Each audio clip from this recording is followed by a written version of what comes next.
I'm Dr. Justin Sung. I'm a former medical doctor and I've been a learning coach for the past 13 years. I run a learning program called I Can Study, which has helped tens of thousands of people from around the world learn to learn more efficiently and achieve their dream results. And today we're discussing how to remember everything you read and learn. So in this video, I'll tell you what the scientific research says is the best way to learn, but I'll also cover it from a more practical perspective and tell you what that research means for you. My goal is that by the end of this video, I want you to be able to understand the research on learning, not like a researcher, but in a way that allows you to understand how you learn and, more importantly, how you can improve to be a more confident and effective learner. So today's discussion should be extremely helpful if you're in school, at any stage of school, or even if you're not in any formal education, whether it's applying knowledge and learning for work or passion projects or something on the side, any area of your life where you need to learn and apply new knowledge. Now,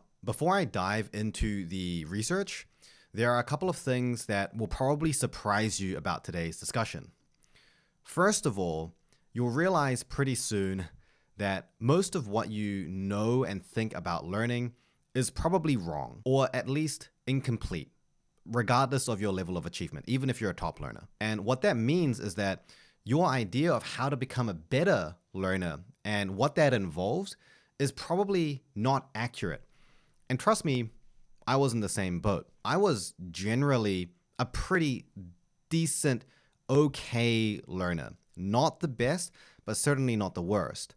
When I entered into university, I realized that the world is a big place and there are a lot of people that are much smarter than me. I had to work really, really hard. I studied a lot and I ended up getting really, really good grades. And so when I entered into medical school and I was going through medical school, trying to cover that enormous workload while working full time at the same time, learning about learning science, I thought I would have a pretty good head start on most people. I had good grades, I'd thought about my learning, I'd certainly experimented more with my learning than most people, but as soon as I really dove into it, boy was I wrong. But it's the realizing you were wrong and realizing what is actually the truth that creates those breakthrough moments that means that you can create those big changes in your learning efficiency and in your overall ability to learn. And I've been now doing this for over 13 years and still every year, there's new research that comes out, there's new observations that I'll make in my own practice that teach me more about what it means to really become a great learner. And one thing I really want to emphasize is that if you're new to this journey on learning to learn, or whether you've been following my channel and my work for a long time, or maybe you're already even on my program, you're probably going to learn some new things in this video. And don't beat yourself up over the fact that you didn't know this stuff. Even if you're a great learner, don't think that it's an insult to your capability or your ability to learn. It's not your fault. Most of this stuff is not taught in any mainstream education. Now, part of that is because there is a lot of research that's very insightful that's only come out recently and hasn't trickled down into the mainstream. But even when it is taught, I have seen many times that it is taught incorrectly. Usually, even if they are saying it is evidence-based, they haven't spent an extensive amount of time really looking through the research to understand it. And I find that a lot of the common advice and recommendations and talk of learning research is just a rehash of the same things that everyone is saying. I've even seen formal recommendations and advice given by universities on how to study and how to learn that is outdated or inaccurate. And in fact, there's even some research on this that shows that up to 98% of teacher training curriculums globally have scientifically outdated or inaccurate information. And the stuff that does get talked about tends to focus on a very, very narrow scope of the research.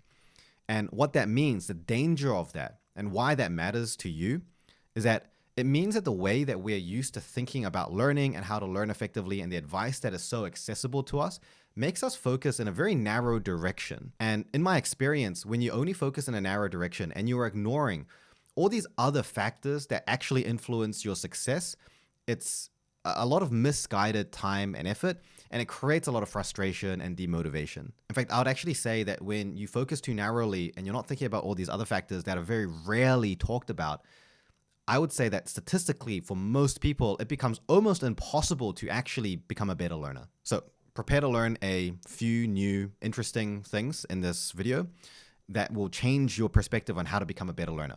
And that's a good thing. Now, the second thing you'll realize is that a lot of the research isn't really geared to actually help you be a better learner. And that's because the purpose of research isn't always to help the learner. In fact, a lot of it is just exploring how learning works. Some of it is just research for research's sake. A lot of it is focused on teachers, like how teachers can teach in a way that makes learning more effective. And so if you look at the entire body of like learning science, a very small fraction of it is actually about what learners can do to make their learning more effective. I would say it's probably what I'd call a new or emerging field. And so I think for this video, one of the most valuable things that I can actually do for you is to package that research in a way that's personally meaningful and relevant for you. And I think I'm able to have a very unique position in doing this because you have these researchers that are amazing at research, and you have got these educators that are amazing at educating, and you've got learners that can, have great achievement. But there's virtually no one that actually sits in between them to look at the research and to guide educators and to guide learners in translating all of that. And that's what I've been solely focused on for years now. And so what I'm really excited to share with you is some of these very interesting, nuanced observations where if you apply this in one way, it can just be a complete game changer. But if you apply it the wrong way, then it could become completely useless and a waste of time. So that's what I'm going to try to do in this video. And without any further ado, here is my ultimate guide on remembering everything you read and learn based on the research. Now, the first major question that we can start off with is just by asking, what is the best way to learn something? And it's really important to recognize that if that's the primary question we're trying to answer, and that's what we're looking at the research for, you're not really going to be able to improve. That's surprisingly a terrible question to ask if you actually want to become better. And the reason is because learning is a massive, very complicated process. And so asking what's the best way to learn is kind of like saying, what's the best tool for building a house? It completely misunderstands how to use methods for different purposes and what it really means to become a proficient learner. And so the real question we need to ask ourselves is, how does learning and memory even work in the first place?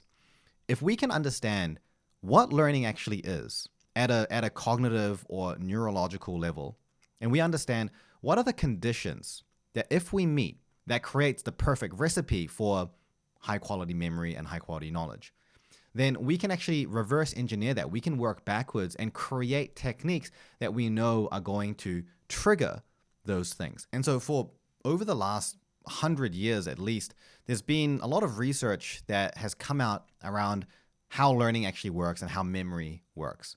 And it's a lot to go over all of those things. So what I'll do is, instead of just talking about a single study or a single piece of research, I'm going to synthesize it for you and tell you what are some of the most key findings that have come up consistently that we generally, at this current point in time, understand based on all of that research. This is some of the core principles of how learning works. And I want to frame it to you in terms of the impact that it actually has. So let's say that if this trophy here represents the goal that we're trying to achieve, right? Let's say that this is a first in our class for some kind of exam or getting some kind of job promotion, whatever it is. This is why we're learning. This is the prize that we've got our eyes on. And in order to do that, we have to learn new information. And we don't have to just learn new information. We have to learn new information and have a high level of retention. Retention meaning how long we're able to hold things in our memory. Often we're talking about long-term memory here.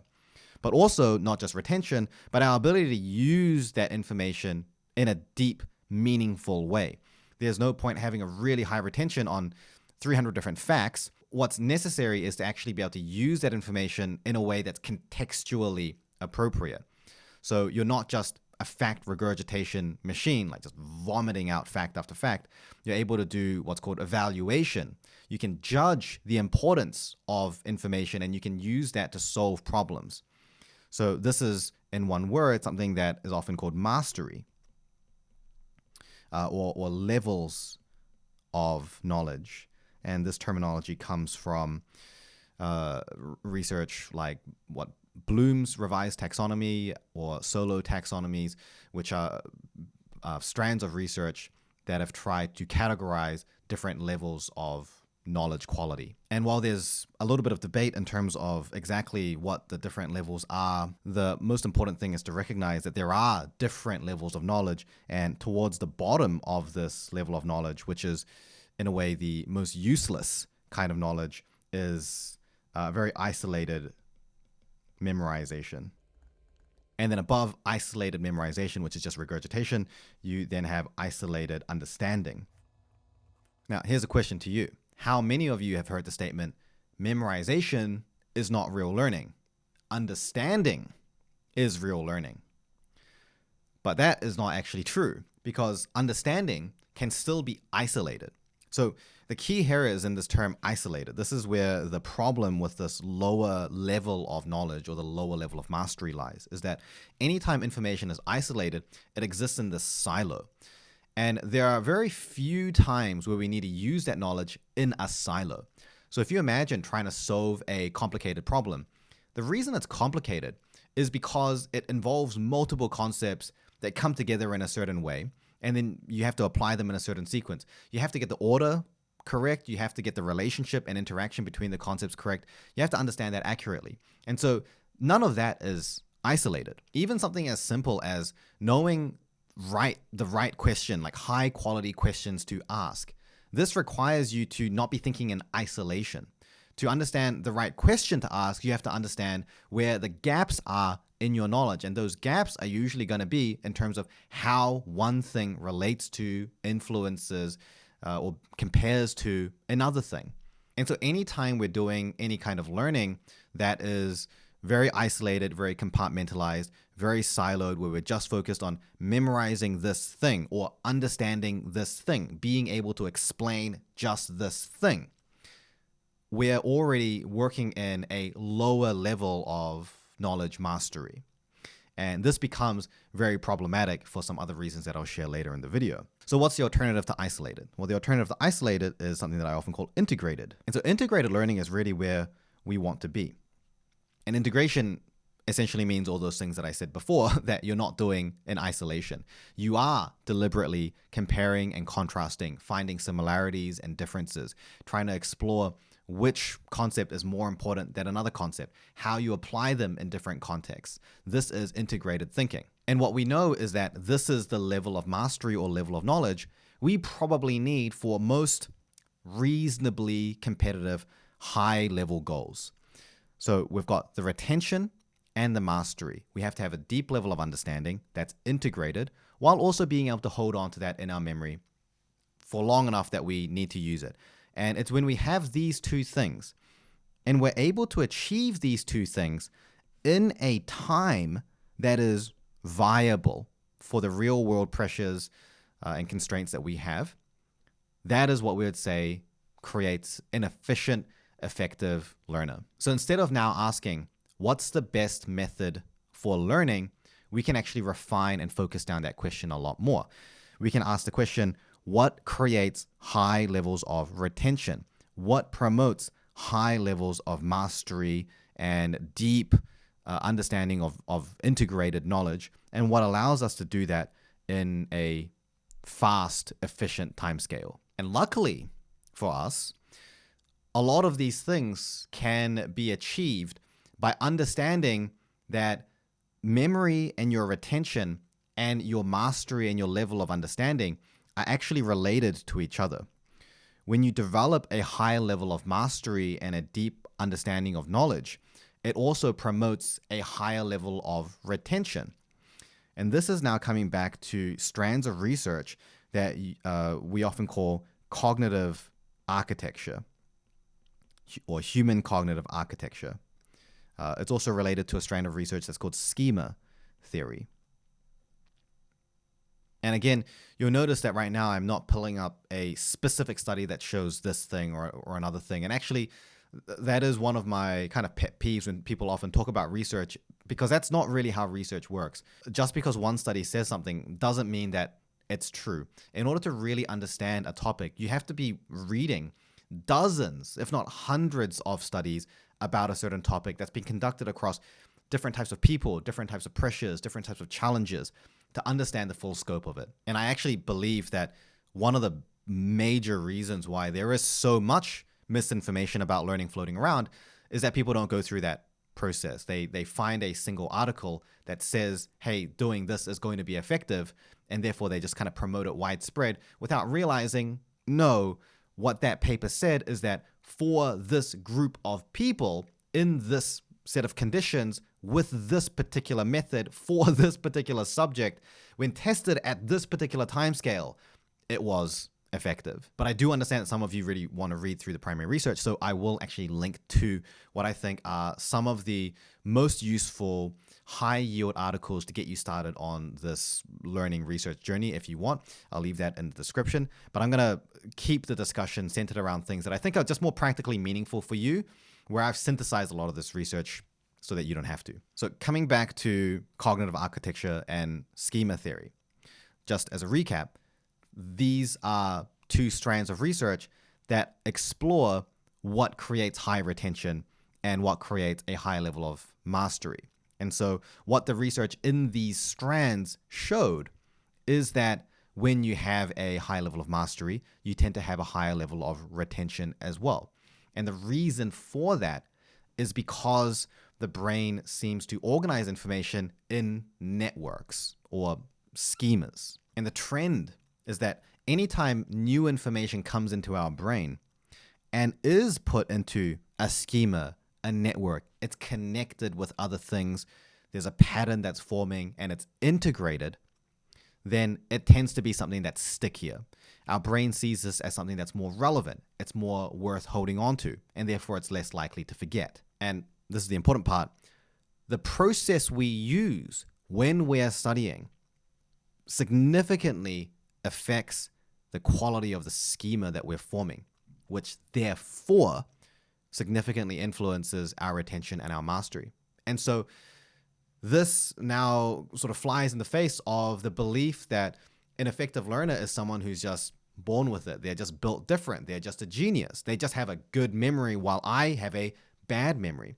But I can tell you, I don't think I have a good memory. You ask all my friends, I'm honestly embarrassingly forgetful for a lot of things. People ask me, hey, remember when you went on that trip somewhere, and then I'll think, did we go there? Are you sure we went there? And they'll show me a photo of like me at that place. And I'll be like, oh yeah, that's a thing that happened. But when I'm studying and when I'm deliberately applying certain processes, I'm able to confidently learn a massive volume of material and have an extremely high retention on that. And that's something that I have confidence to say. And so the key concept here is understanding that the learning process that you use whenever you're learning anything, when you're reading something or you're studying something, whether it's for school or for work or for anything else in life, there is a process that's happening there. There's a physical process of how you're studying and what you're doing. And then there's a cognitive process of what's going on inside your brain. And the effect of using the right process in our brain is high quality learning. Now, I don't want to oversimplify it. Sort of natural intelligence or IQ, what you're born with, genetics, this does have an influence. But the important thing is to recognize that you can probably increase your learning ability much more than you think you can. And even if your genetic potential, whatever that means, is 50% less than someone else's, most people, and this is very true in my experience working with so many students, most people are only really operating at like 10% of what their potential really is. So whether someone's potential is, 50% versus 70% or 100%, it's such a small difference compared to actually using more of that potential. And I think probably most people will go their entire lives without ever reaching anywhere close to where their genetic potential for learning actually is. So let me give you a key takeaway here to summarize some of the things that we've been saying. Is first of all, understanding that the process of learning significantly influences the outcomes of our learning. And the outcomes of our learning we've been talking about as having good memory, retention, and deep levels of knowledge, aka mastery. And what that good effective process and that good effective outcome actually looks like is when we're forming these schemas. The second thing we talked about is the idea of your potential.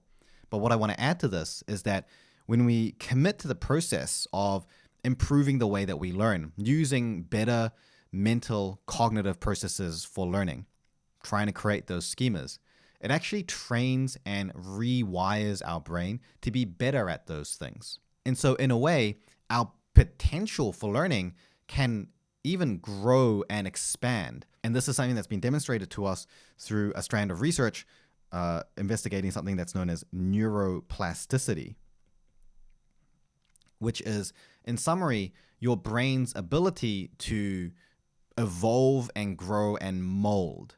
It's called plasticity because it's kind of like a plastic. If you imagine molding plastic or melting plastic and then reshaping plastic, is referring to the ability for our brain to rewire itself and restructure its connections. Now, the research on neuroplasticity is actually very complicated, but there are a few things about how neuroplasticity works that become really important if we want to actually train ourselves to become a better learner.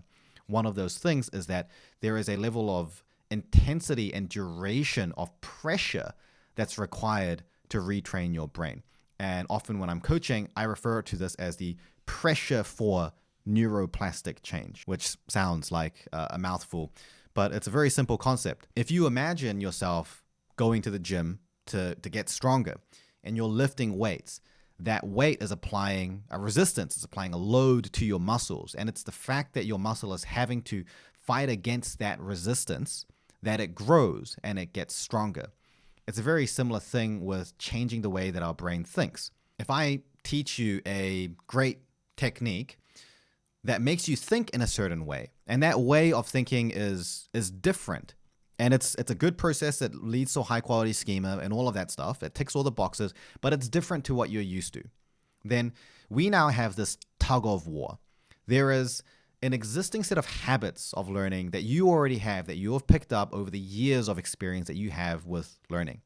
And now I'm telling you to do things differently.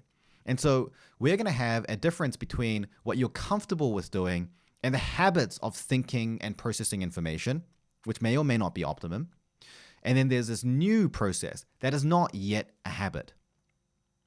So if you try this new method for one study session, and then 2 hours later, you look at it and you think, you know what? I don't think that really helped me. I don't think it improved my retention. I don't think it improved my mastery. All I felt was that it was really, really difficult. The counterintuitive thing here is to recognize that that doesn't actually mean that that was not effective. It could just be that you need more practice. It needs to become something that you're more comfortable with.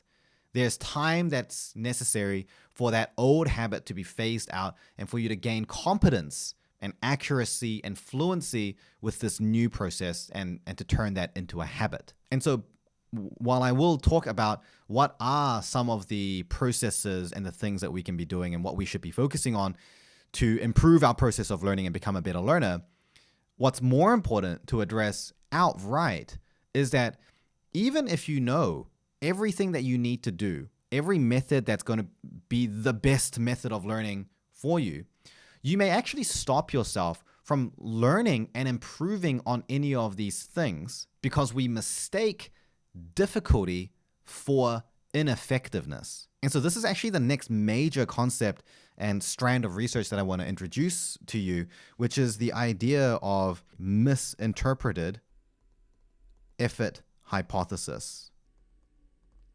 And there are actually many strands of research that relate to this. Illusion of fluency, illusion of competence, cue utilization frameworks, monitoring judgments. All of these are terms that if you search for, you will find related research. But it is all talking really about this general principle here. And what this research on the misinterpreted effort hypothesis has shown is that most people, even incredibly intelligent people, mistake learning that is difficult or different from being ineffective. They are misinterpreting the effort. They're saying high effort must mean it's not working, but actually any learning method that is effective, that produces a high quality schema, that improves our retention and improves our mastery and makes us a better, more efficient learner, involves mental effort. And this is actually, I think, ironically, a mind-blowing concept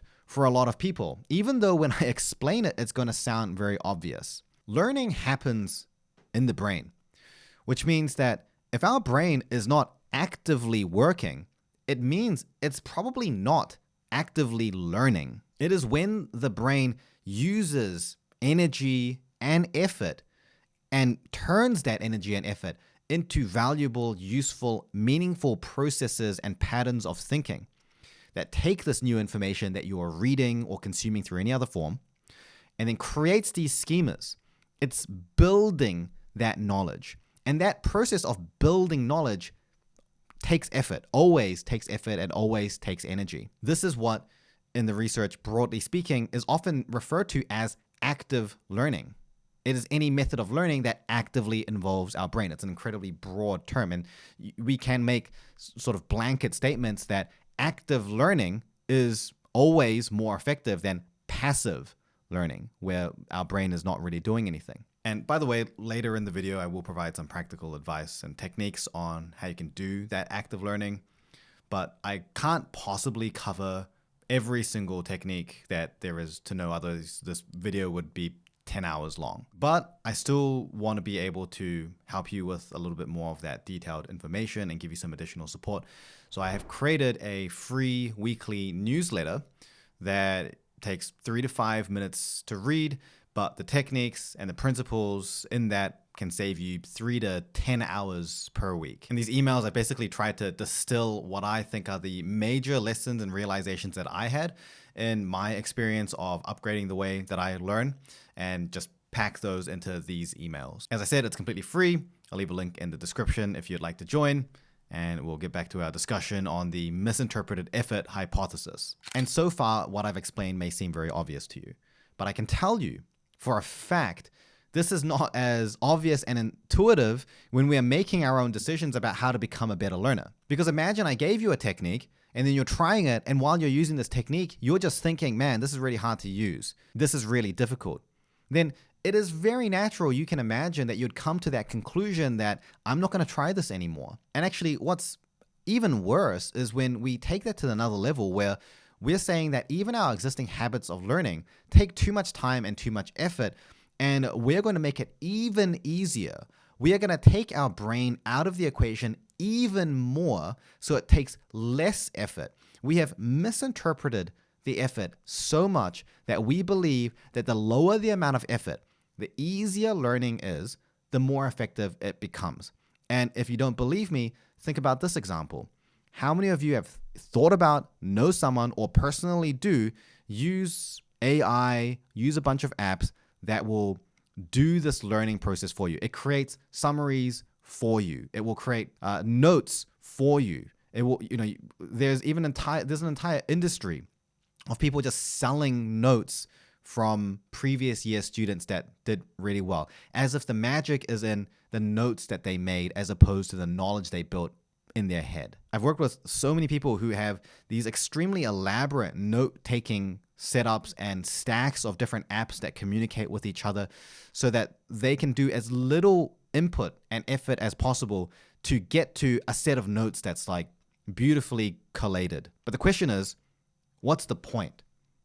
There wasn't any actual learning that happened as part of that process. And I think what a lot of people are surprised about is that for me, I went from that person.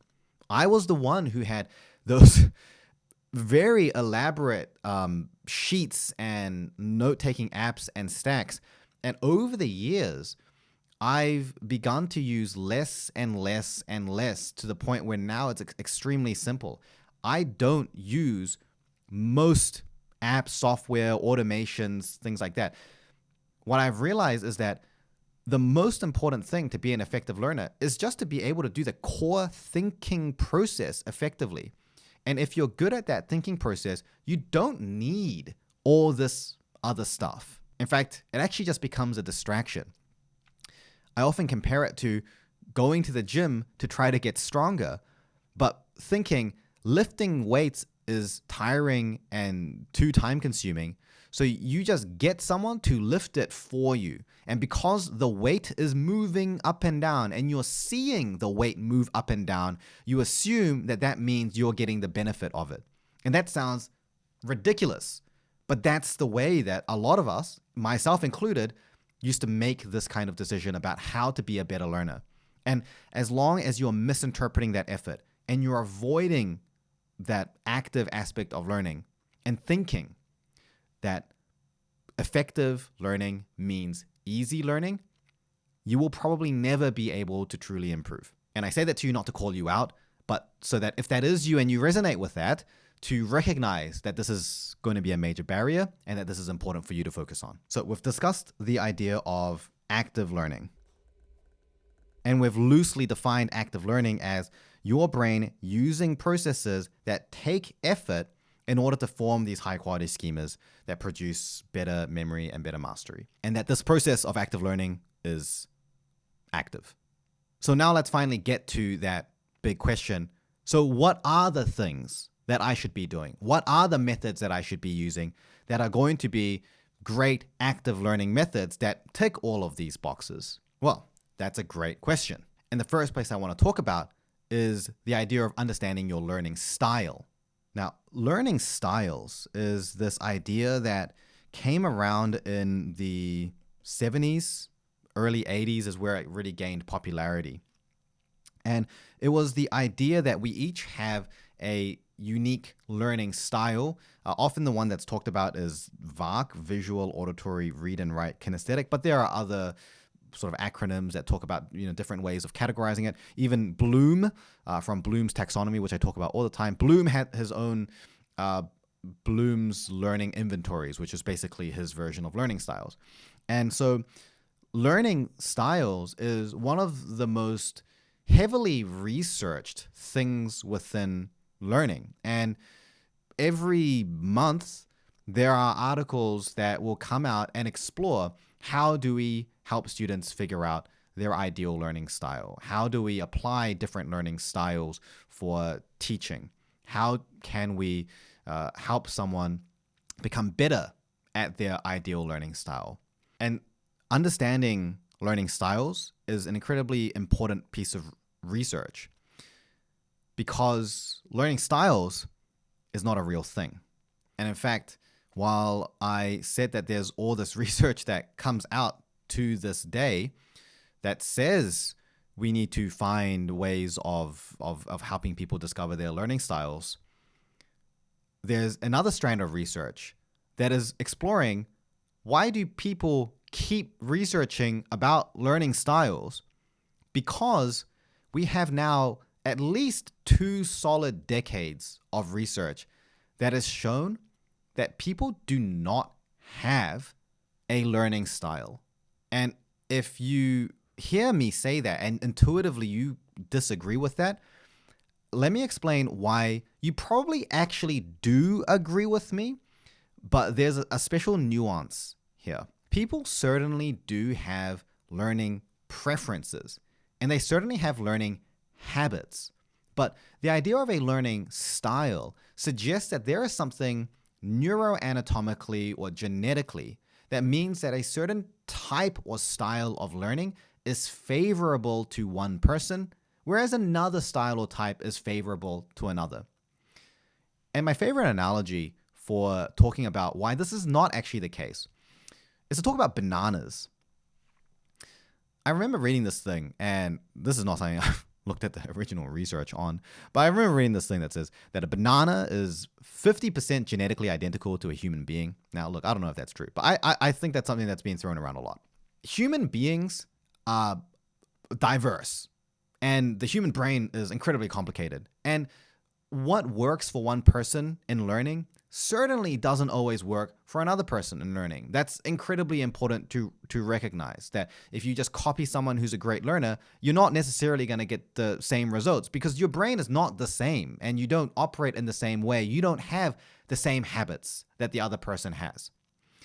But that's the key, is that it's the habits, and those habits are things that were formed. And if we actually think about the human brain of every single human is 99.9% exactly the same.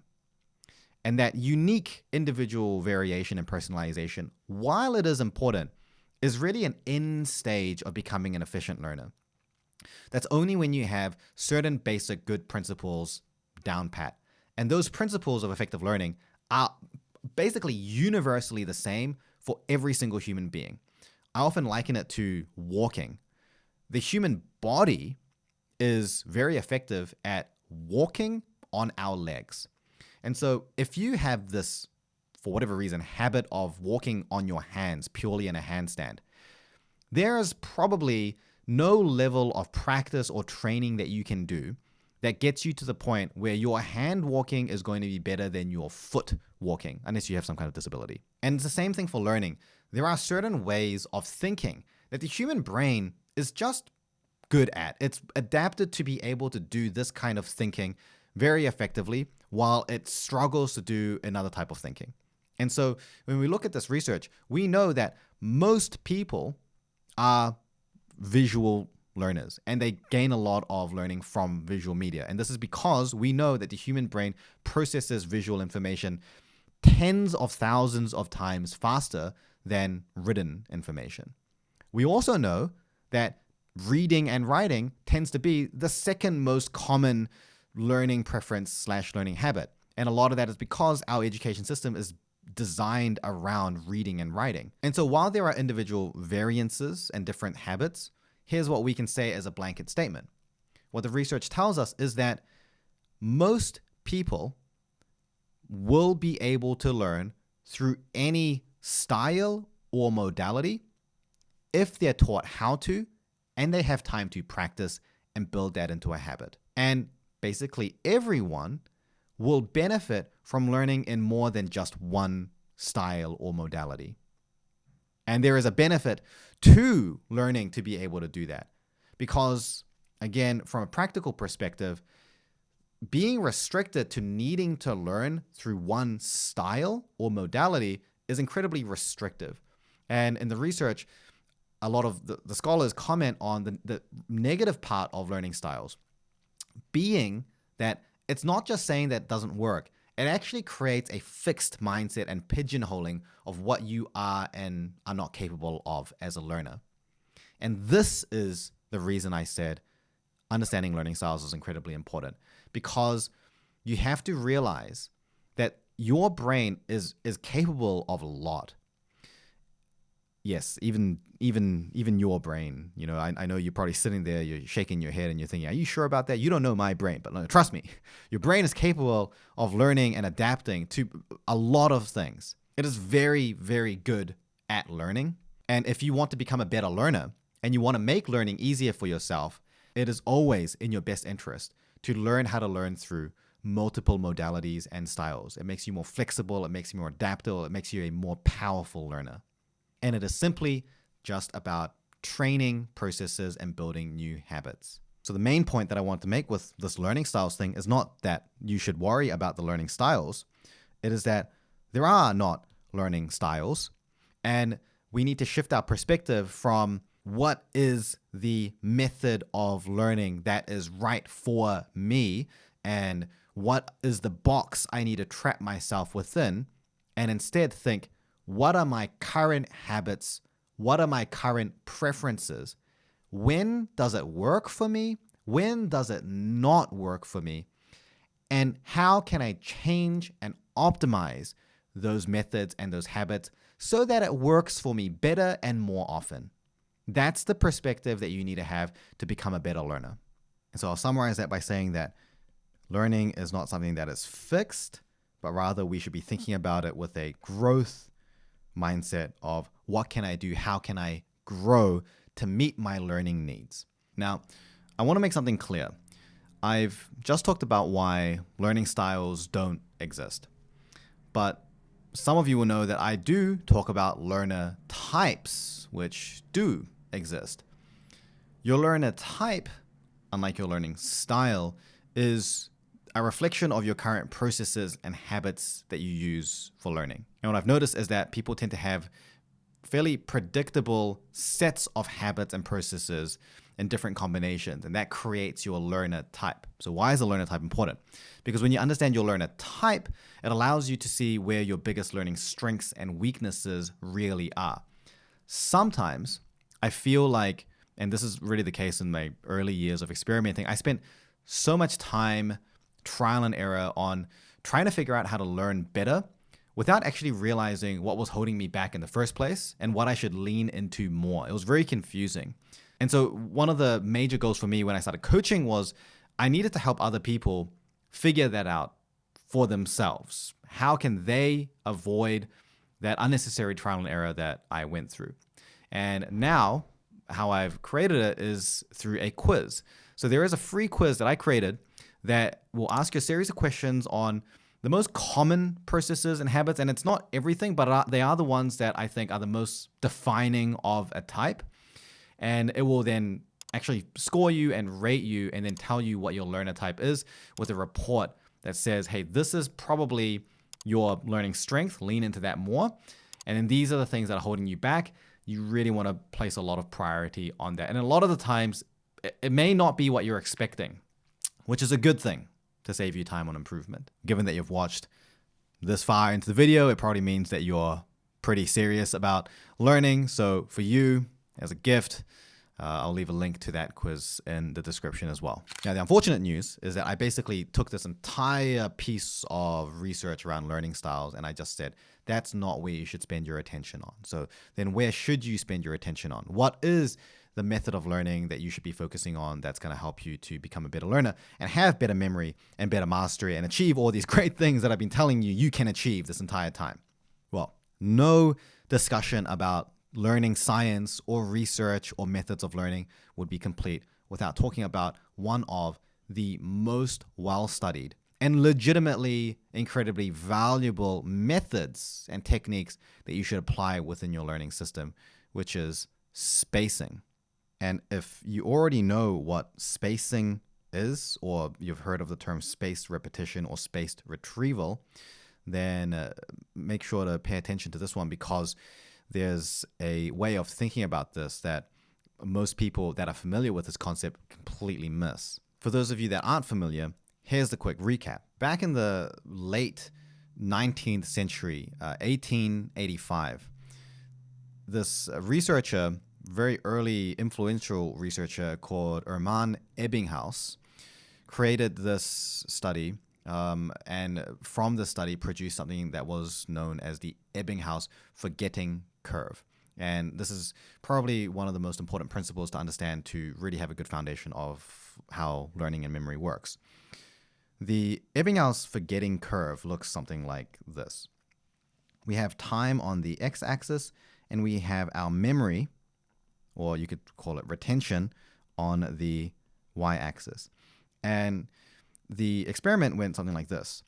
He would teach his participants a particular new piece of information, and then he would get them to try to recall that information after a period of time.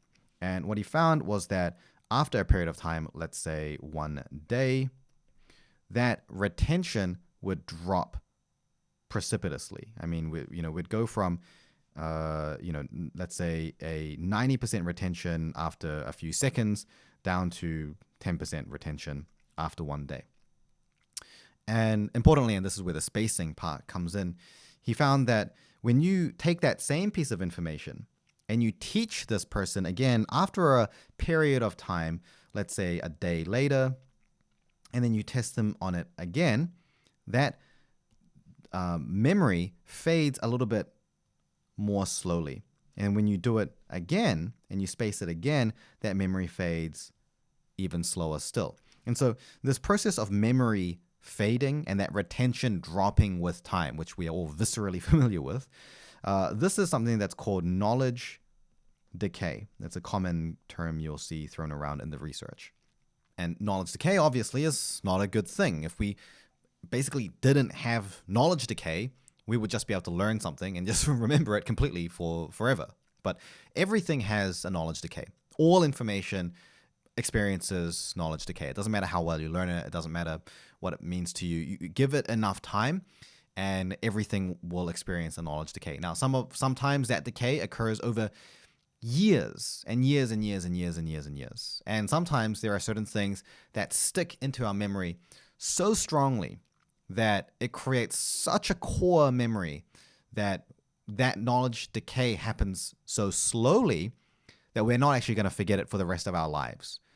But technically, based on how the brain works, if we were to live forever, we would eventually come to a point where one day we forget it too.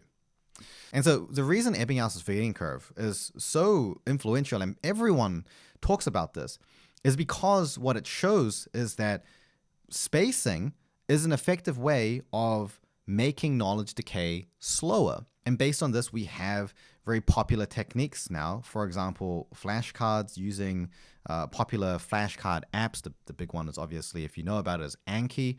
But using flashcard apps that use a combination of active recall and spaced retrieval.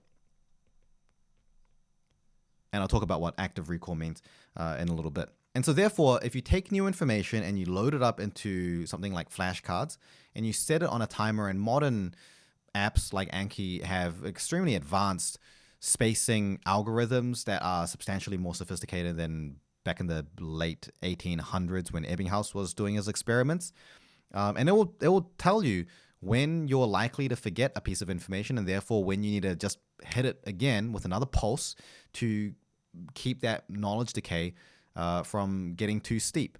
And these are very, very effective tools. And I used flashcards extremely extensively through medical school.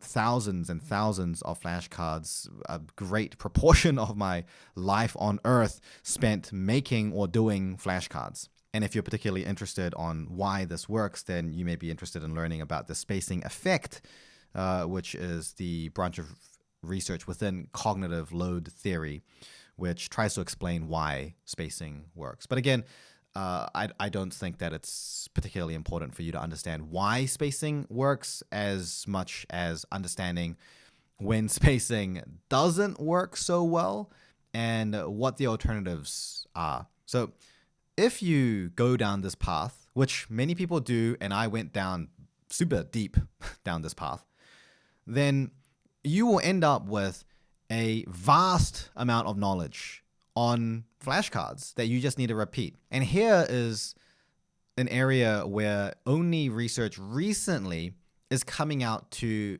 express what the limitations are, is that it's very easy to enter into a flashcard overwhelm.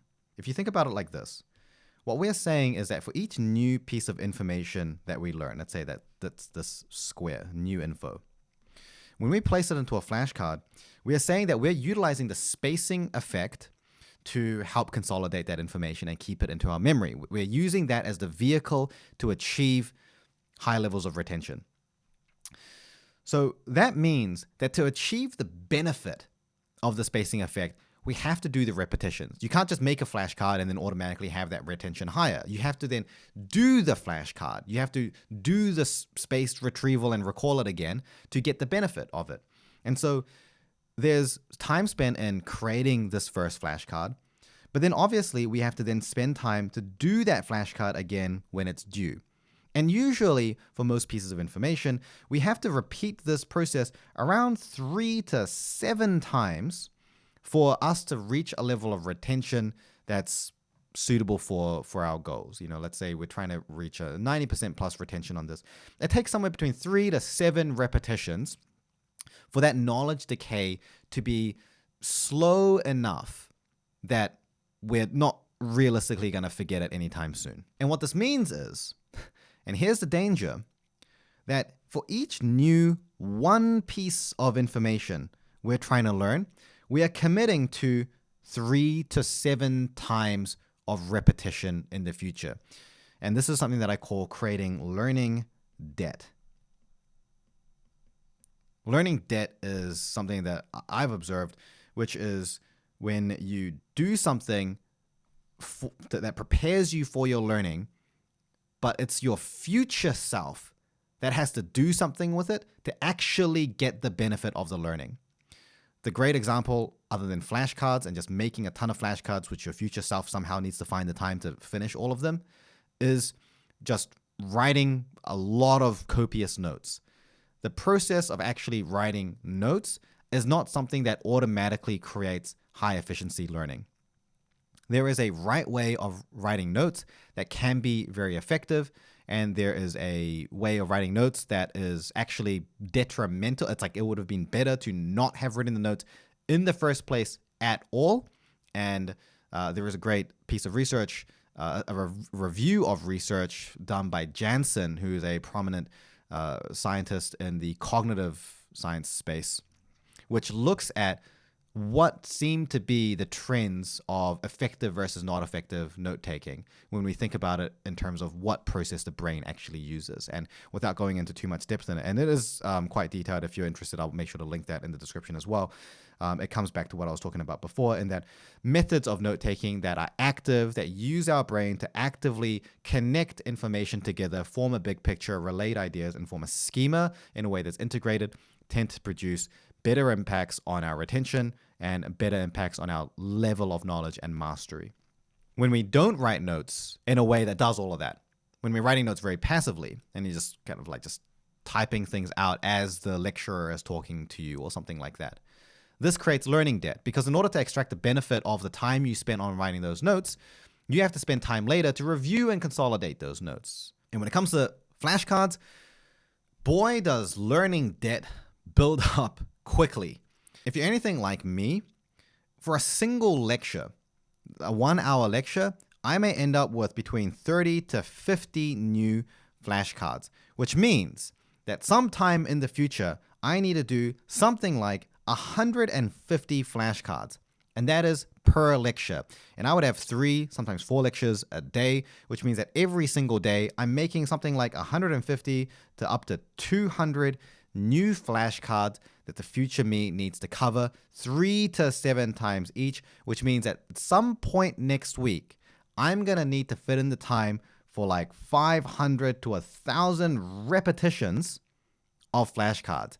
And next week, guess what happens? There's a whole new set of flashcards that I'm creating. And the unfortunate thing is, this strategy would work perfectly fine if we were able to get to a knowledge decay that is slow and gradual within that week. If within that week I can make these flashcards and do the repetitions, and by repeating it a few times in that week alone, I'm able to just basically lock down that knowledge, and I don't really have to worry about repeating them again the week after or the week after that, this would actually be a strategy that works fine for retention.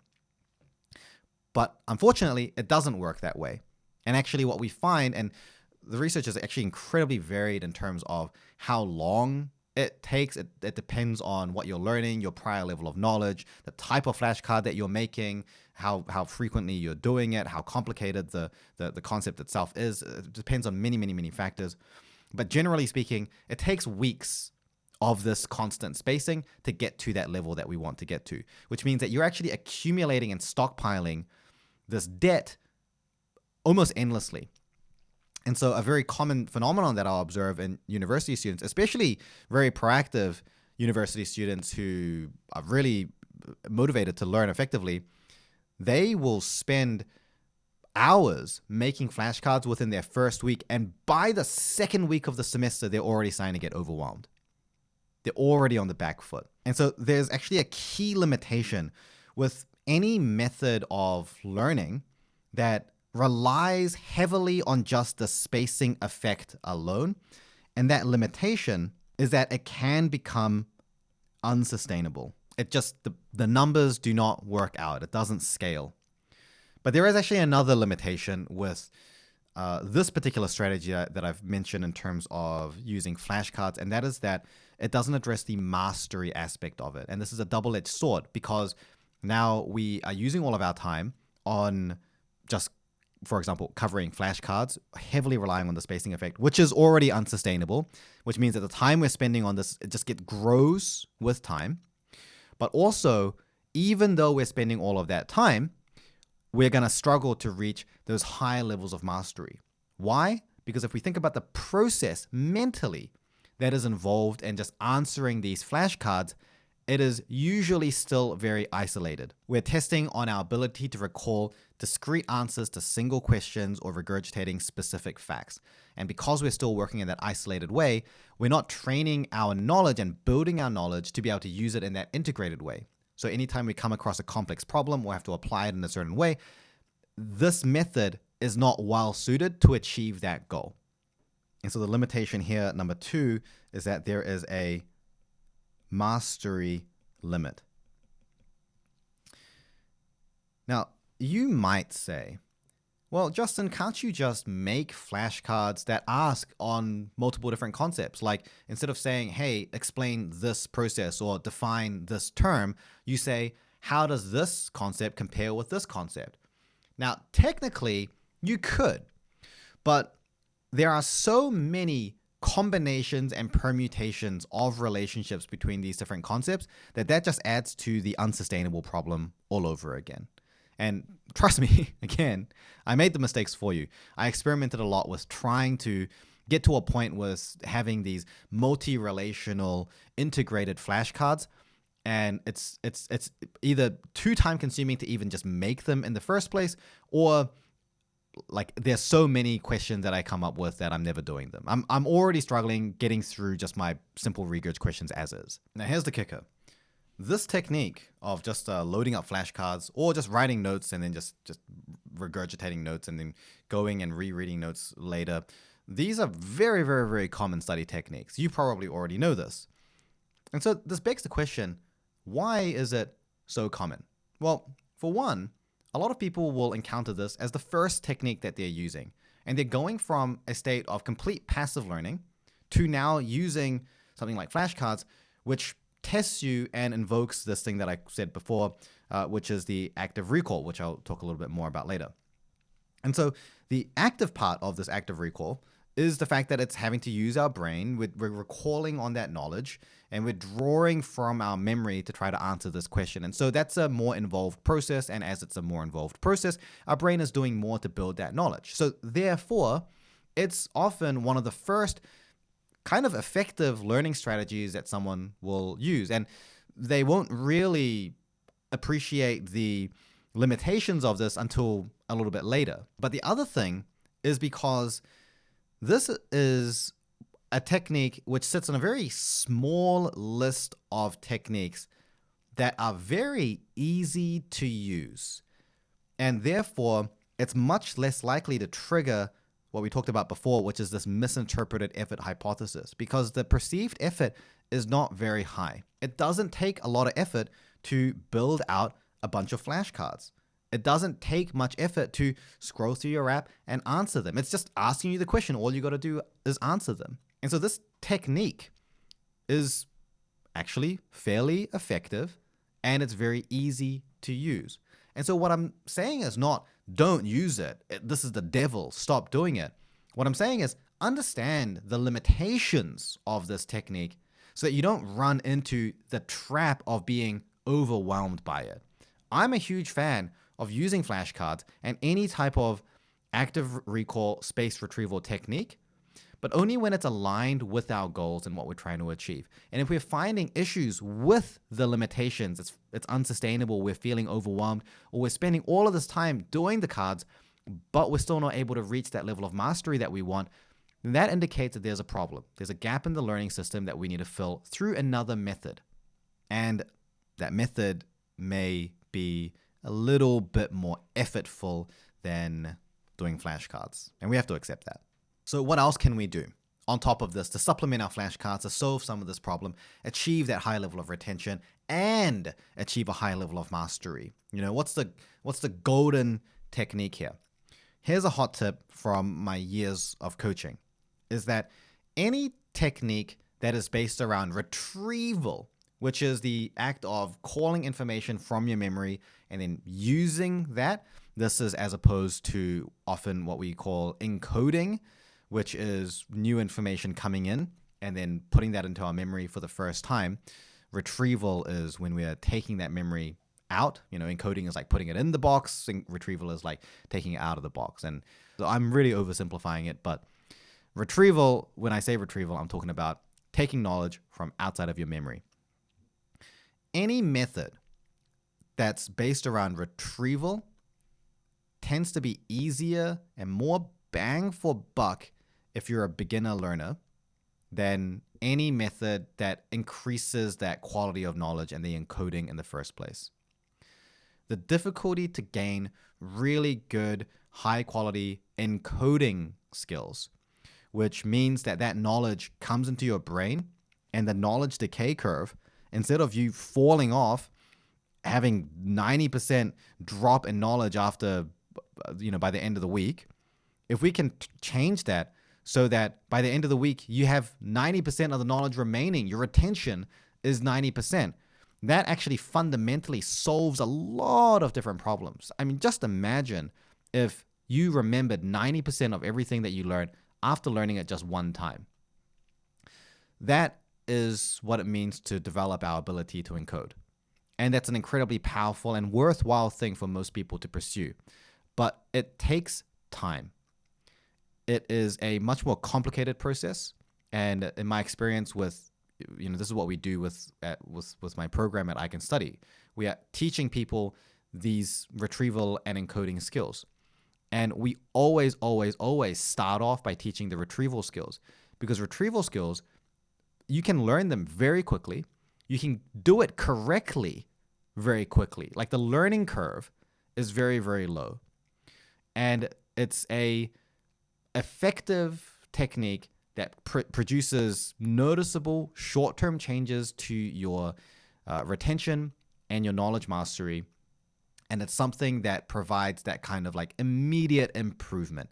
And so if you're just starting out and thinking, well, where do I start with improving the way that I'm learning? I would say start with your retrieval techniques. Think about your retrieval techniques. And I'm going to give you a few that, hit the right cognitive principles so that you can start with those ones. And once you're pretty comfortable with reasonable retrieval techniques, then you can start working on improving your encoding strategies. And as you improve your encoding strategies, then life kind of just gets easier overall, because there's just less stuff that you're forgetting. That's when you're really going to start feeling like that pressure is lifting off, and that you're reaching a level of performance and learning efficiency that just feels completely unreal. But that improvement takes weeks/months, whereas getting the benefit from retrieval is something that can take hours, days, a couple weeks. So let's talk a little bit about what are some of these retrieval strategies that are active, that help us to form a good schema, and therefore will help us with producing high retention and high mastery. Now, there are really many techniques that can work. And it's more useful to think about it as the criteria that if this technique hits it, it's probably going to be effective. And I'll give you some examples of techniques that just hit it off the bat as well. The first thing is that we want it to be helping us create a schema. So what does that mean again? Creating a schema means that it's testing our knowledge in a way that is relatively integrated. Number two, we want it to use active recall. So as promised, what is active recall? Active recall is really any time you are retrieving knowledge from your memory. And often the word that I've already described, retrieval and active recall, mean the same thing. Now, in the research, strictly, there are some nuanced differences depending on how it's being used in context. But anytime you're taking information from your memory can be considered active recall. But what's important is to define the different types of active recall, because not all forms of active recall are actually effective. There are three commonly talked about forms of active recall. And some people argue that these are not all active, but it really depends on what their definition of active recall is. And I haven't seen anyone come to a consensus on it. But the three different methods that are often talked about are free recall, cued recall, and then recognition. Free recall is when you're retrieving knowledge without any kind of prompt. For example, if you just memorized a list of 10 words and then you try to recall that list of 10 words, that's free recall. Cued recall is when there's a prompt. So for example, you memorize a list of 10 words and then there's a question. What is the list of 10 words? Or what is the fourth word on that list? It's a cue. Recognition or recognition-based recall is when you're simply recognizing it. So let's say that there's a list of 10 things. We then show you a list of the 10 things and then you make a decision. Yes, I learned that. I recognize that. For most learning, for most instances, except for a few rare exceptions, recognition-based recall is not very useful, but it's also dangerously common. And a very, very common example of people using recognition-based recall, and I distinctly remember doing this, not realizing how detrimental it was for my study, the hours of time that I wasted if I'd only known this. When I was in high school, I remember doing loads and loads of practice exams, and I couldn't be bothered writing out the answers to the exams. And so what I would do is initially I would just answer it in my head and then check the answers. And eventually, because I just wanted to get through more practice questions, I went through reading the question, maybe thinking about it for like 3-4 seconds to just generally feel whether I'd be able to answer it. And then I'd check the answer and then see if it made sense to me. And if it made sense to me, I'd be like, yep, I know that. And that is dangerous/useless because our ability to recognize something is extremely high compared to our ability to recall and generate that knowledge from memory. It's kind of like if you were to take a coin, like a monetary coin of whatever country you're living in. You've probably seen that coin, hundreds of times. And if I showed you that coin, you'd look at it and you'd say, yeah, that's a coin. Like that's my country's coin. If I showed you a different country's coin, you'd look at it and be like, yeah, that's not my country's coin. There's some subtle differences that I'm recognizing. But for most people, if I said to draw that coin from memory, I doubt there are many people who would be able to accurately draw it. And this is the thing, is that when you are testing yourself and you're using recognition based on the answer or an answer sheet, and your assessment of whether you know that or not is whether you understand the answer and it makes sense to you, then you're falling into this recognition trap.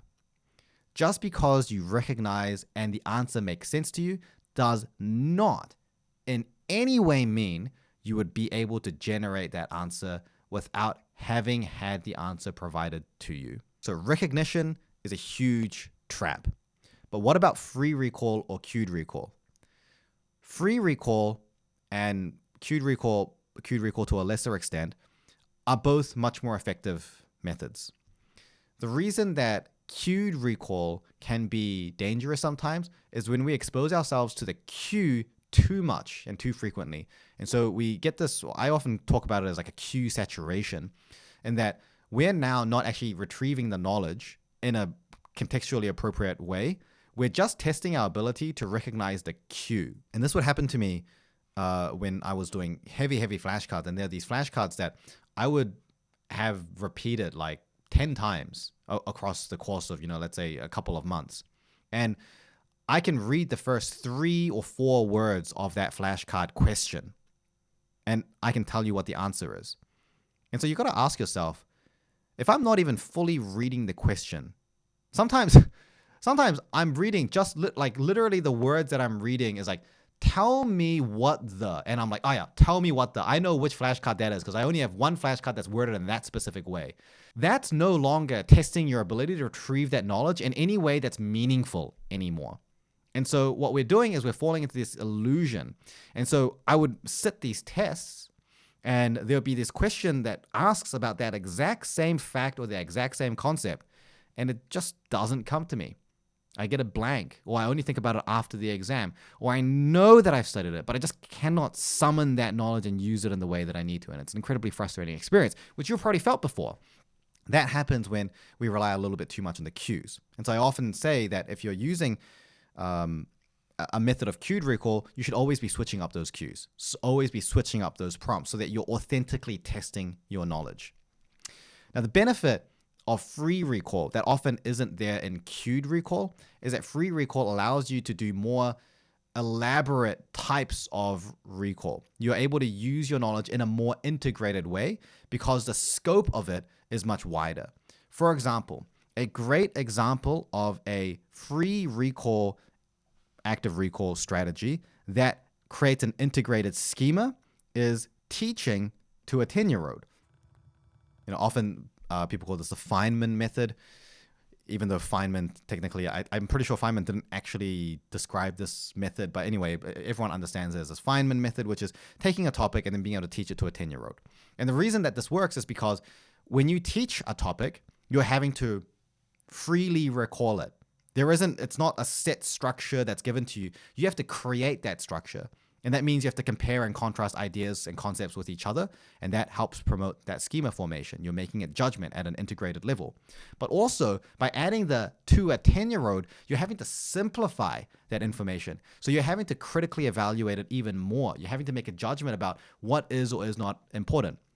This is the difference between something like teaching to a 10-year-old versus a brain dump.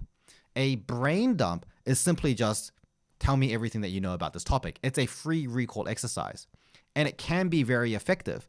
However, it doesn't force us to evaluate that knowledge to a deeper extent. It's very possible to do a isolated brain dump. Just here's every single fact that I can think of just laid out there. Whereas when we're teaching, and especially teaching in a simplified way, we have to piece it together. We have to create a big picture. We have to think about analogies. We have to think about the order in which we're going to introduce ideas to see what makes sense. And to know what makes sense, we're having to make these decisions about what is more important than another. How does this concept relate to this later concept? And therefore, this becomes a really effective strategy to use if you're not already using it. Now, the final thing about picking a retrieval strategy is I often say that you need to practice how you play. So imagine you are using a teaching strategy, teaching it to a 10-year-old. That's great. You're going to be able to reinforce your knowledge is going to get deeper, your attention is going to get stronger. However, let's say that the way you need to use this knowledge in your exam or at work, the way you need to apply it is through coding a certain app.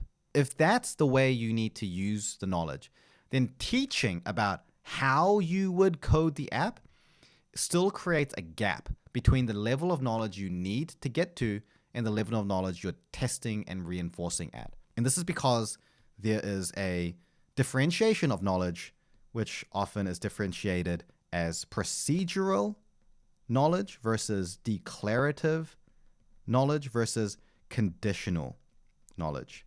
And in simple terms, this means that not only do we need to know what, which is the declarative, we also need to know how to apply it or use it and to execute on it, which is the procedural, and we need to know when and why, which is the conditional knowledge. So if we use coding, because coding is a great example, there is a declarative knowledge component, which is understanding the language, learning about the syntax, understanding how to build certain functions for what purpose, and how those different functions come together.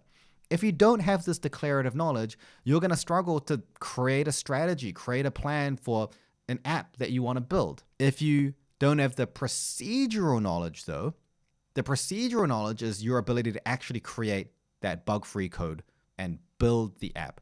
You may know the approach, you may know how it all comes together, but when it comes to actually writing the code, you can't quite remember exactly how it's meant to fit together, and your code is full of errors and all sorts of things.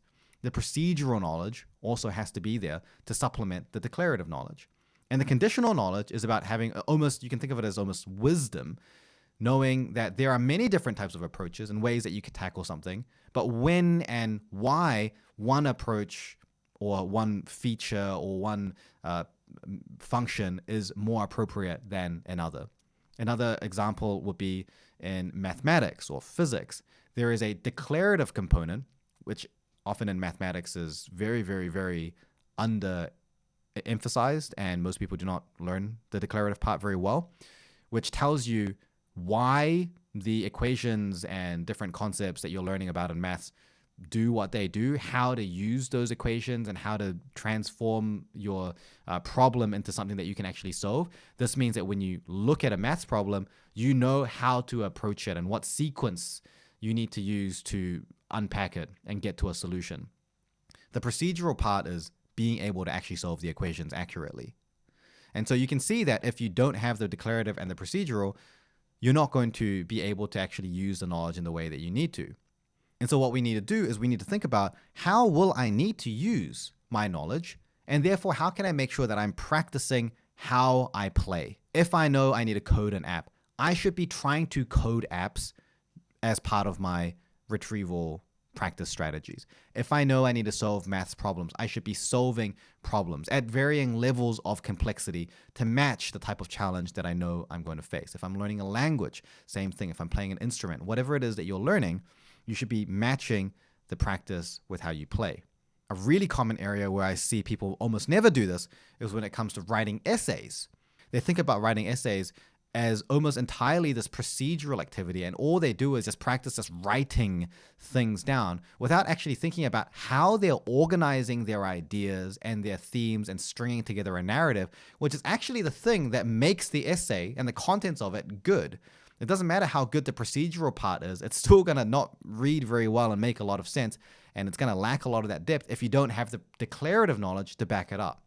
And in almost everything you will ever learn, there is usually a combination. For most procedurally heavy subjects, there is often a declarative component, and that declarative component is often a high yield area that if you were to focus on will probably make more of a difference to your results and your performance than the procedural part. So here's a couple of different retrieval strategies, and let's see how they stack up to this criteria. Let's say that we are doing practice papers, practice exams. Great. So is it a good technique? Does it help us create an integrated schema of knowledge? Well, it depends on the questions that we're being asked. So that actually depends. You can look at the types of questions you're asking and make that assessment for yourself, especially if you're creating questions using something like AI, which is a great strategy to use if you don't have just like a bunch of practice material available to you. Make sure that you're prompting it to create questions for you that are integrated, that are testing you at higher levels. A great prompt that you can just use is to say, create questions for me along the spectrum of Bloom's taxonomy levels 2 to 5.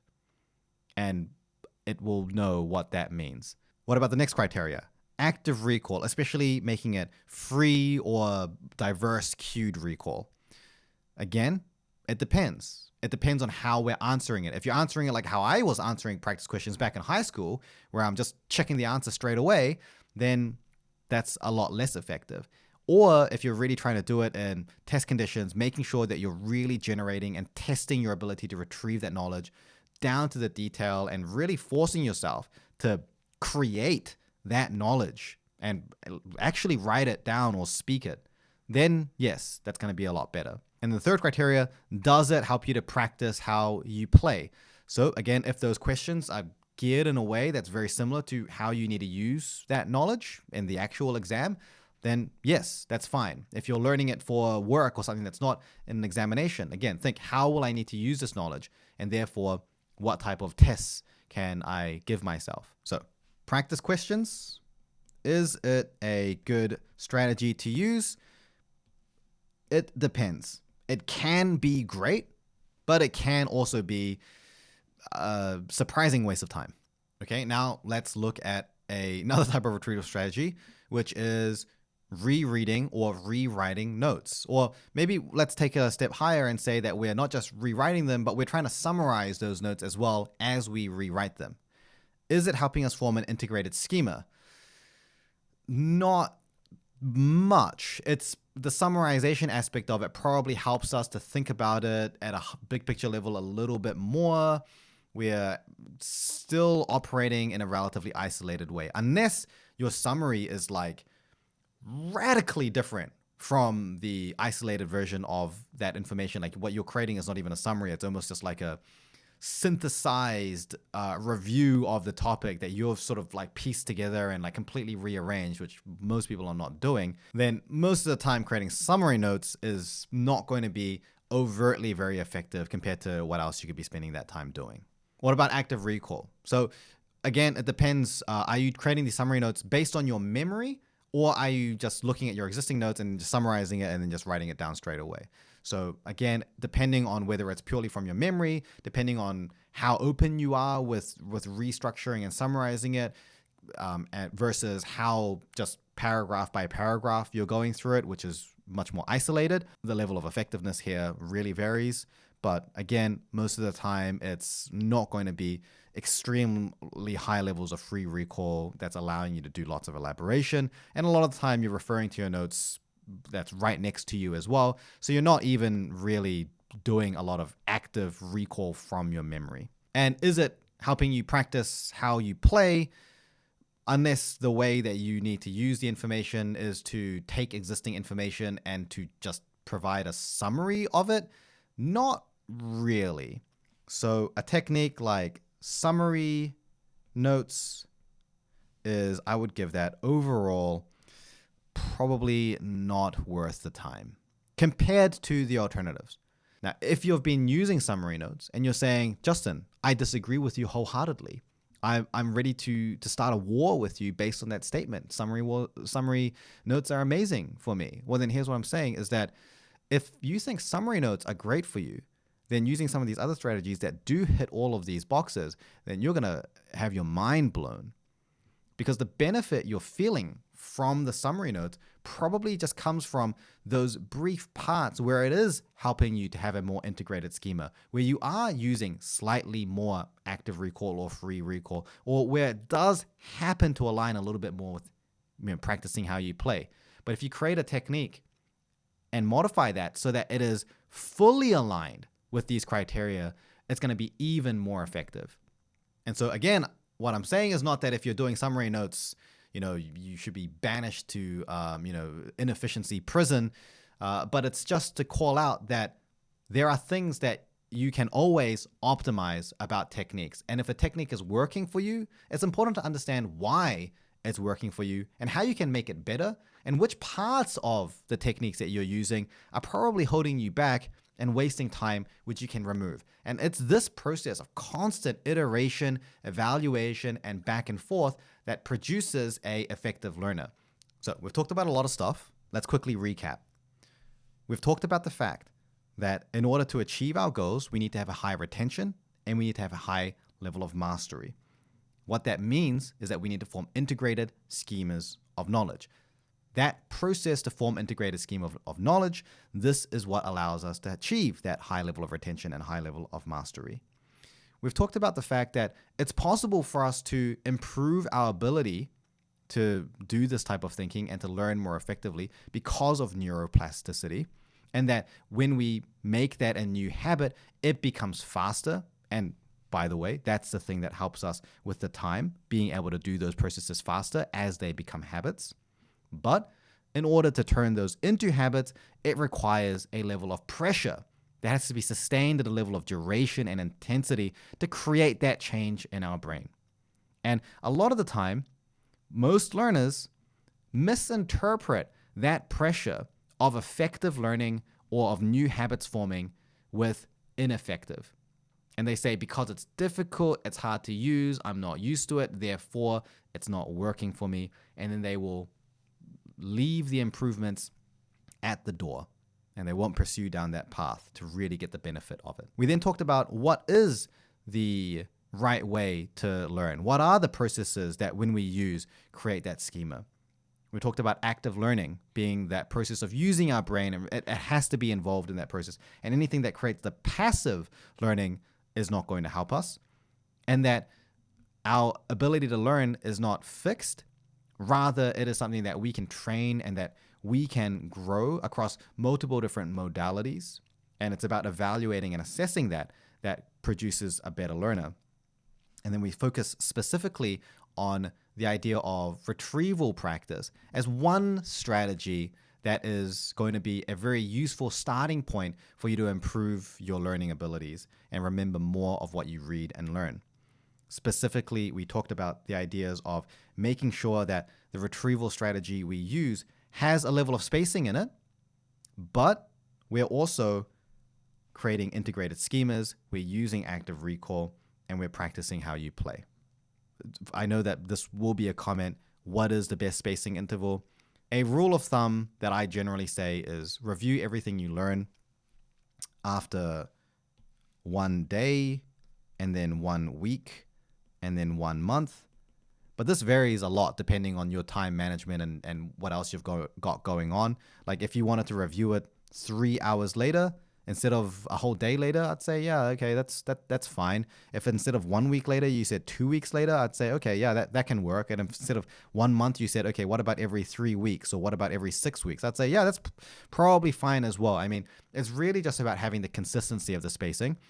More than just really getting that spacing algorithm super, super tight. The research does not clearly show that makes that big of a difference.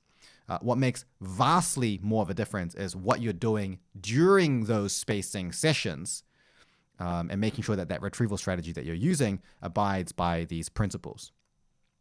So if you have a method of study right now that has this spacing and it abides by these principles of a schema, active recall, and practicing how you play, then what else would be left for you? Well, as I mentioned before, there is the other side of the coin, which is how we do our encoding. Now, I'm not going to talk at length about the research on how to do effective encoding. As a quick reminder, encoding refers to the process we use when we first learn information, and this heavily affects our knowledge decay. When we encode information very effectively to begin with, it means that we forget less. There's less stuff we need to repeat and retrieve on in the first place. And ultimately, it makes our lives easier because we just retain more naturally. But the reason, even though this is really incredibly powerful, and I think this is one of the most impactful things that we teach in my program at I Can Study, the reason I'm not going into this one in a lot of depth is because the research on what is or is not effective encoding is extremely complicated. And so what I'm going to leave you with is a summary of the principles that we know you can safely say if you're trying to do this with your encoding, it's going to be a good bet. So here's the first thing is number one, and this is probably the most unifying principle that you need to make sure that you're hitting, is always relate information to the big picture. Ask yourself, what is the purpose of learning this? Where does this fit in the big picture of this topic? It fits somewhere. Where does it fit in relation to everything else that I'm learning? Number two, try to simplify what you learn. And these two things work together. You learn new information. At the time that you learn that information, aim to simplify it to the point where you can simply see how it fits into a simple big picture. Look for the simpler concepts. Look for the simpler ideas. Build that big picture in the simplest way, in the fastest way first. What this does is that increases that overall network, the overall schema. This is referred to as scaffolding. It's this idea that the end goal of the level of detail that you may want to have is very, very high. But right now, we need to scaffold our way up to that level of detail. We're not ready to learn every single detail and for that to stick into our brain. It's not realistic because our brain is going to forget it. If we go all the way back to what we talked about before, human cognitive architecture and this idea of schema theory, we know that the brain is very efficient at learning, but it is way more efficient at forgetting. And as soon as you take information that's irrelevant, you're fighting a losing battle. You're never going to beat your brain forgetting information if it doesn't think it's relevant. Because learning is an incredibly energy consuming thing. For your brain's perspective, it's trying to conserve energy. It's trying to keep you alive. It doesn't care about your exam. It cares about keeping you alive. So it's not going to hold on to information if it's not relevant. And so therefore, what we need to do is we need to say, hey, this is relevant. And unfortunately, we can't just say, this is going to come up in my exam. Please remember it. I need to know it. It's relevant. That doesn't work, unfortunately. Otherwise, learning would be very, very easy. In order for our brain to be convinced that this new piece of information is relevant, it needs to fit somewhere. It needs to see that it's connected to something else. It needs to see that this information has an influence on other pieces of information. And that means that when we are studying, we need to take the time and the effort to deliberately look for those connections, to build that, to understand that big picture. And once we have a simple understanding, then we can, number 3, learn in layers. We add on another layer on top of the scaffold of extra detail. And then we see how that detail fits into the big picture. And then we add on another layer of extra detail. And again, see how that fits into the big picture. Something like mind maps, which those of you who have been following me for a while know that I teach very extensively. Mind maps are a great tool for doing this, but mind maps are an absolutely useless tool if you're not using them in this way.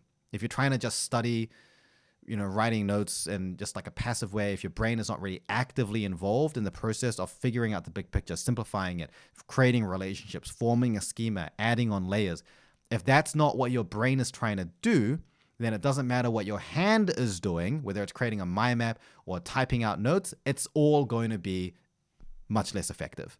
And this is the part where teaching about an encoding strategy isn't as romantic, as easy sometimes as a retrieval strategy, because I can't just say, hey, teach it to a 10-year-old, that's a technique that you can use, because the majority of what produces the benefit of proper encoding is actually just how you think. You can use an extremely rudimentary technique, like literally just reading a book. And if you think in this way as you're reading, the quality of your knowledge will be incomparable to someone that's reading it passively. So you can take literally any technique, any study technique that exists. And if you think about it in this way, it becomes more efficient and it becomes more effective. The knowledge quality is much higher.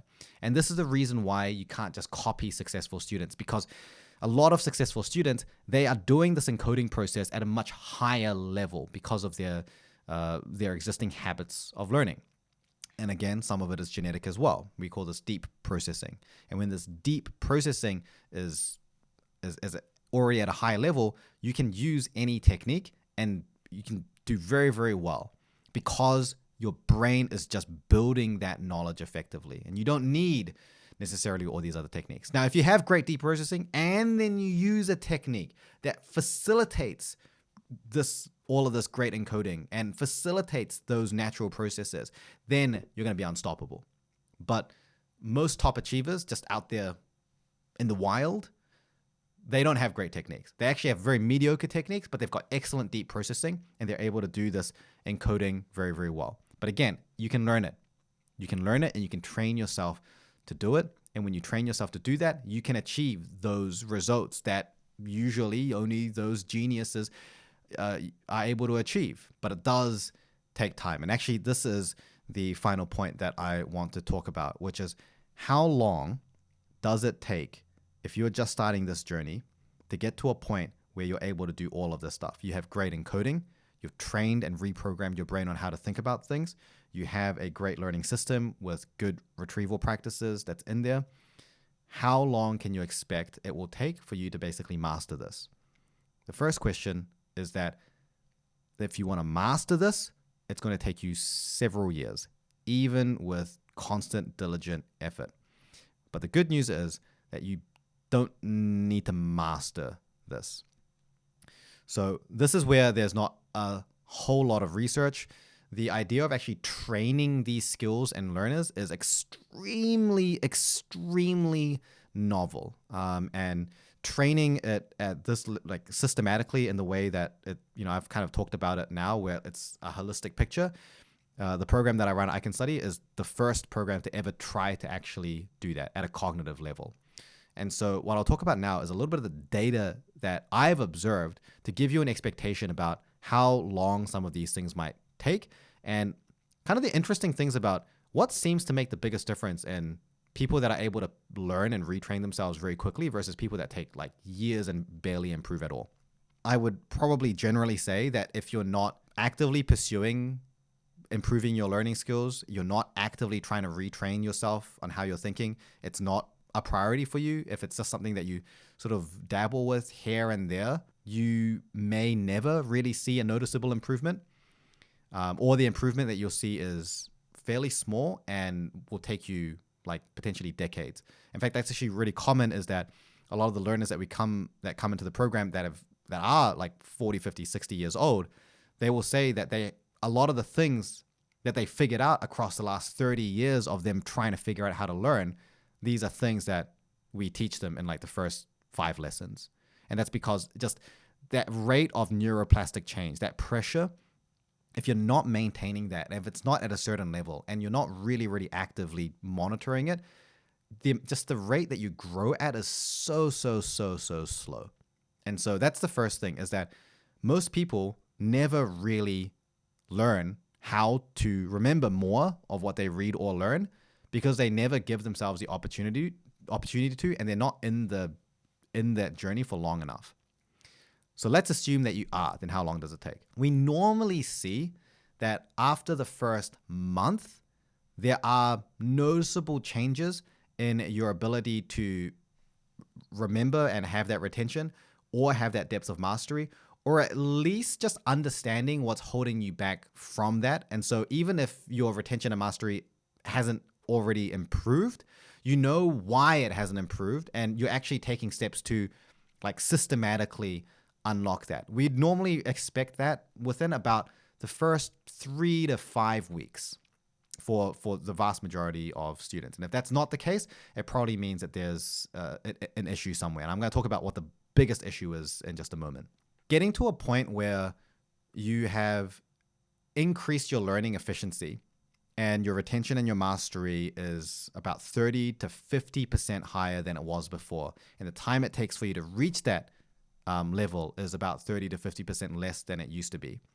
We'd normally expect that can happen within the first 1 to 3 months. The biggest thing that makes a difference to how quickly someone improves, the range is massive. Someone that improves by, let's say, 30% and it takes them 1 month to get there, versus another person who learns the same methods, it could realistically take them 3 years to achieve the exact same level of result.